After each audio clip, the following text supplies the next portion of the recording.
A baby is born and buried alive seconds later. Yeah, you heard that right. But what's worse, the people who did it live quietly in a town where nobody dares to question them. And the deeper this case goes, the more it stops feeling human. The movie opens with a scream in the silence of rural Pennsylvania. A woman is giving birth, but there's no joy here. This is unassisted, raw, and dark. As soon as that baby draws its first breath, the three men in the room don't reach for a blanket. They reach for a shovel. They take the newborn to a field and bury it alive. Think about that. The first thing that child felt wasn't a mother's touch. It was the weight of cold, suffocating earth. The next day, the world tries to pretend it's normal. A group of boys is playing baseball until their ball flies onto the Peacock property. These kids aren't stupid. No one dares to go get it. They just grab a new ball and keep playing. But luck isn't on their side today. During the game, they spot something poking out of the dirt. A tiny, pale hand. The shallow grave has been exposed, and the town's darkest secret is officially out. FBI agents Mulder and Scully arrive to investigate. They're met by Sheriff Andy Taylor, a local who's clearly out of his depth. While they're standing in that field, look closely. The three Peacock brothers, George, Sherman, and Edmund, are watching them from the shadows of their porch. They aren't hiding, they're observing. Taylor explains the history. After their parents supposedly died in a car wreck, the brothers, all with visible, heavy deformities, stayed behind. They live in a Civil War-era house with no electricity, no heat, and no running water. They raise their own pigs and breed their own cows. They've completely opted out of the human race. Because the town has no morgue, Taylor is keeping the infant's body in a fridge. He leads the agents to a restroom to see it, shielding the public from the horror. Scully identifies rare birth defects immediately. But the autopsy is worse. There was dirt in the child's mouth and nose. It didn't die of defects. It suffocated under the soil. Mulder tries to comfort Scully, suggesting she find a man with a strong genetic makeup to settle down with. But Scully is focused on the science. She realizes these defects aren't a one-time thing. This is generations of inbreeding. But Taylor insists the mother has been dead for 10 years, and there are no sisters. Scully's mind goes to the darkest possibility, kidnapping. Someone is being held as a breeding slave. That afternoon, the agents scout the house. The brothers are gone, but a white car with no plates is parked out front. The place is a graveyard of decay, flies hovering over a severed pig's head on the steps. They enter with guns drawn. They find blood-covered scissors on a table and a shovel with fresh splatter. The footprints match the burial site perfectly. Mulder wants warrants. Scully wants missing persons reports. They search the house one last time, but it's empty, or so they think. A pair of eyes is watching them from the darkness of a side room. They missed it. That night, Sheriff Taylor is uneasy. He looks at his gun, a weapon he thought he'd never need again. He and his wife go to bed, leaving the front door unlocked.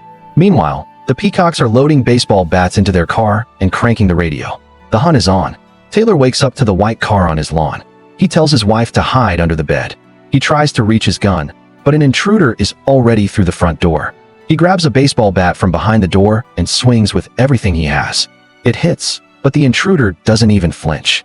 The other two brothers walk in and butcher Taylor with their own bats. Then, the horror peaks. The brothers have a predatory sense of smell.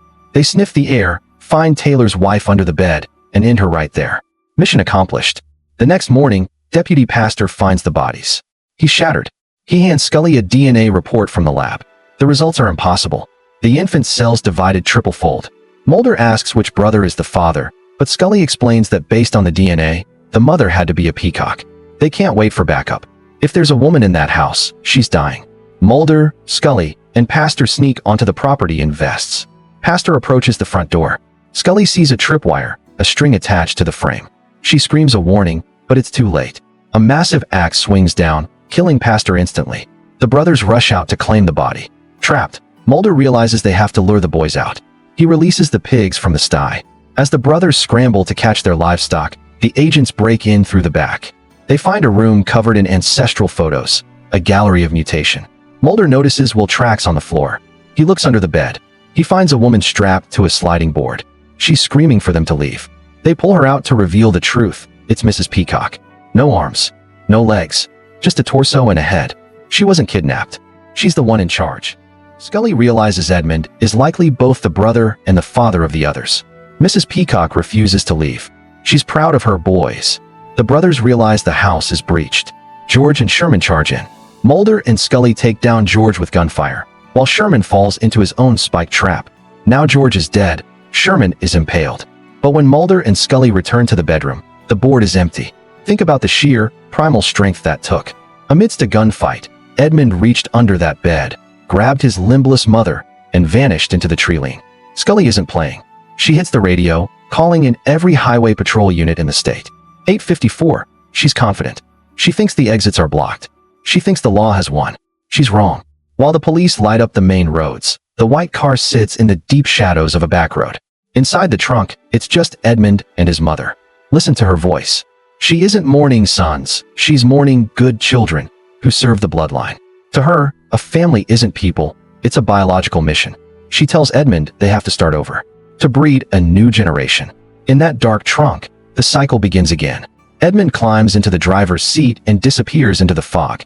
The law was looking for criminals, they didn't realize they were fighting an evolutionary instinct that doesn't know how to quit. This story is a masterclass in biological horror. The peacocks aren't evil in the traditional sense, they are a closed loop. They represent the terrifying power of family first, taken to a literal, necrotic extreme. They didn't just reject society, they rejected the laws of nature itself. In biology, we call this the founder effect, but in a vacuum. Without new blood, a system eventually eats itself. It teaches us that isolation isn't just a social choice, it's a genetic death sentence. Did you catch the scissors and the shovel? They were the medical tools for the birth and the coffin for the child. Every tool in that house serves a dual purpose, survival and burial. The lesson here? Evolution is a team sport. If you stop moving, stop changing, and stop letting the outside world in, you don't just stay the same, you decay. We leave them in the trunk of that white car. Mrs. Peacock is whispering to Edmund about starting over, about building a new family. It's the ultimate happy ending for a monster. They're still out there, somewhere on a back road, waiting to plant a new family tree in the dark. This was a heavy one. If you survive this recap, you're officially part of the D Billions family. Hit that like button, subscribe, and tell me in the comments, what's the most disturbing movie you want me to break down next? Stay smart, stay safe. Thanks for watching.